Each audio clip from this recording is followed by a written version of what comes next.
Vamos a 1 Corintios capítulo 15. Ahora en el versículo 22 y también el versículo 23 nos dice: porque así como en Adán todos mueren, también en Cristo todos serán vivificados, pero cada uno en su debido orden. Cristo las primicias, luego lo que son de Cristo en su venida. Bueno, aquí otra vez nos está diciendo que los que son de Cristo resucitan en su venida. Si 1 Tesalonicenses nos habla de que el arrebatamiento y nos habla de la resurrección de los muertos en el versículo 16-17, aquí nos dice que es en la venida. Yo no encuentro en la Biblia esa diferencia entre un arrebatamiento y una segunda venida. Hay que estudiar la Biblia con seriedad y no vamos a encontrar eso. Seguimos leyendo aquí, versículo 51, versículos 51 y 52. Aquí os digo un misterio: no todos dormiremos, pero todos seremos transformados en un momento, en un abrir y cerrar de ojos, a la final trompeta, porque se tocará la trompeta y los muertos serán resucitados incorruptibles y nosotros seremos transformados. Porque es necesario que esto corruptible se evita de incorrupción y esto mortal de inmortalidad. Otro elemento importante que nosotros encontramos es que cuando se habla de la segunda venida de Cristo se habla de un toque de trompeta. Y cuando se habla del arrebatamiento dice que Él viene con voz de trompeta en 1 Tesalonicenses. De manera que, repito, la Biblia es clara al especificar que la segunda venida de Cristo y el arrebatamiento son el mismo evento. Volvamos a Mateo capítulo 24. Pero vamos a ver ahora los versículos 30 y 31. San Mateo capítulo 24, versículo 30 y luego el versículo 31, que nos dice lo siguiente: entonces aparecerá la señal del Hijo del Hombre en el cielo, y entonces lamentarán todas las tribus de la tierra, y verán al Hijo del Hombre viniendo sobre las nubes del cielo con gran poder y gloria. Y enviará a sus ángeles con gran voz de trompeta, y juntarán a sus escogidos de los cuatro vientos, de un extremo del cielo hasta el otro. El dispensacionalismo nos dice que estos versículos de Mateo 24, versículos 30 y 31, no se refieren al arrebatamiento, sino que se refieren a la segunda venida de Cristo. Pero aquí nos vuelve a mencionar que los ángeles vienen con voz de trompeta, que Jesús viene con voz de trompeta. Es lo mismo que especifica 1 Tesalonicenses capítulo 4, versículo 13 al 17. Así que la Biblia es clara y nos dice con toda claridad que la segunda venida de Cristo es lo mismo que el arrebatamiento, que no está dividida, que la iglesia sería arrebatada en la segunda venida del Señor Jesucristo. Bueno, de algo sí estamos de acuerdo, es que el dispensacionalismo dice que la iglesia sería arrebatada de manera secreta.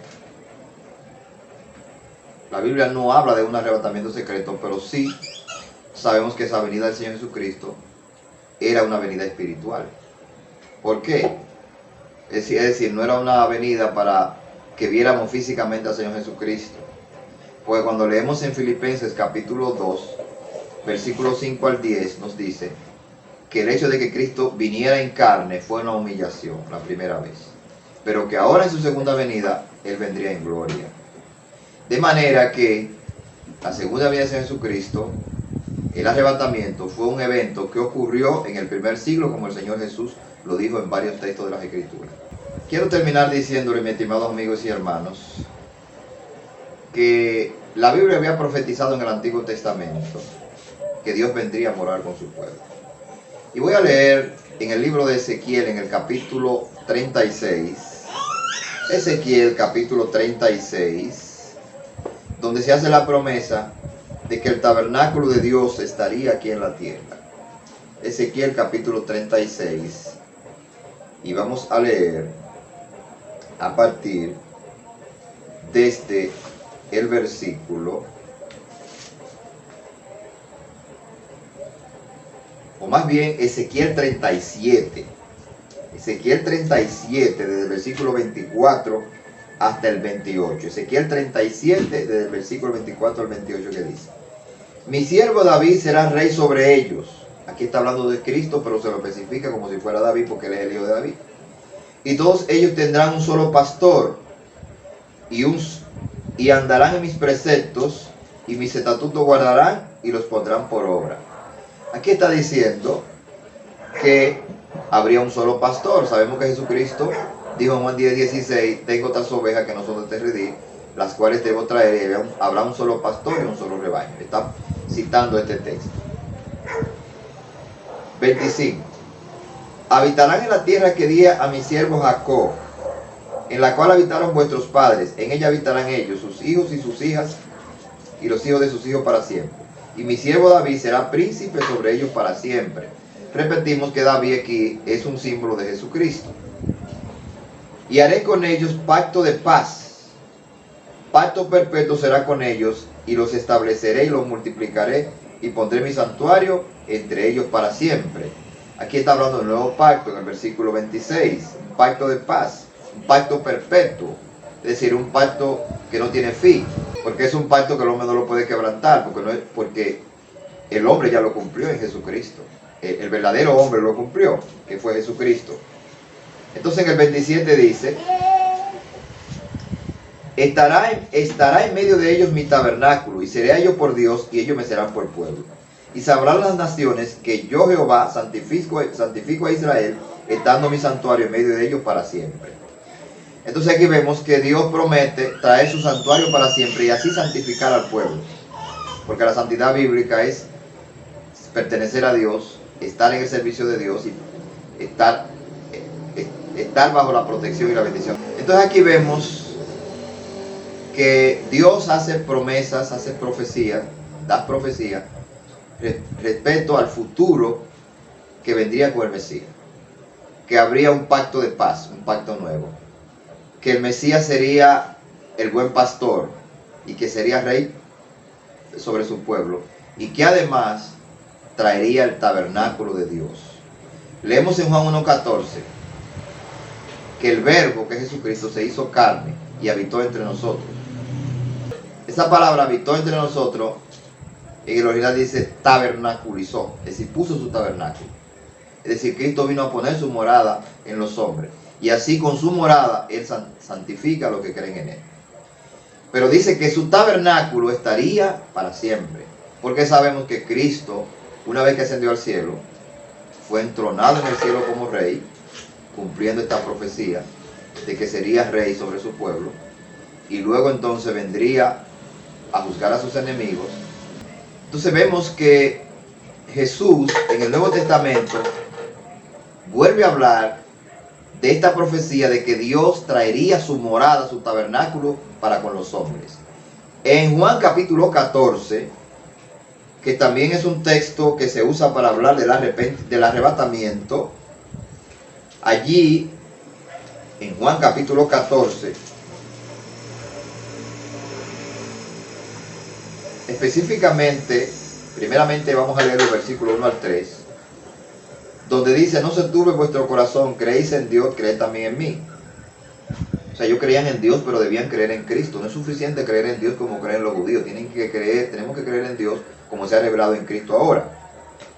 En la casa de mi Padre muchas moradas hay. Si así no fuera, yo os lo hubiera dicho. Voy pues a preparar lugar para vosotros.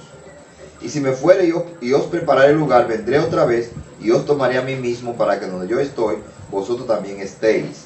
Aquí está hablando entonces de que Él le hace una promesa a sus discípulos de venir a buscarlo otra vez. Sin embargo, a partir del versículo 18, Él nos dice que también Él tendría su tabernáculo en la tierra, Él tendría su morada aquí en la tierra. Dice en el versículo 18: no os dejaré huérfanos, vendré a vosotros. Todavía un poco y el mundo no me verá más, pero vosotros me veréis, porque yo vivo, vosotros también viviréis. En aquel día vosotros conoceréis que yo estoy en mi Padre, y vosotros en mí, y yo en vosotros. El que tiene mis mandamientos y los guarda es el que me ama, y el que me ama será amado por mi Padre, y yo le amaré y me manifestaré a él.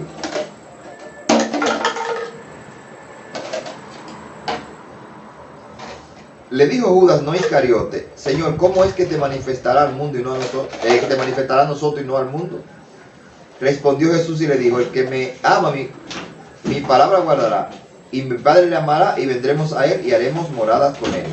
El que no me ama no guarda mis palabras, y la palabra que habéis oído no es mía, sino del Padre que me envió. Entonces está aquí diciendo que el que guarda su palabra, de comer su carne, como lo especificó Juan 6, que quiere decir apropiarse de su sacrificio, de confiar en Él como el único camino al Padre. Dice aquí que el Padre y yo vendremos y haremos morada con Él. Eso fue lo que dijo Ezequiel capítulo 36. Ahora nadie se imagina que vamos a ver a Dios aquí, porque Dios es un espíritu invisible. Pero sí, si hemos guardado la palabra de Cristo, que esta palabra de Cristo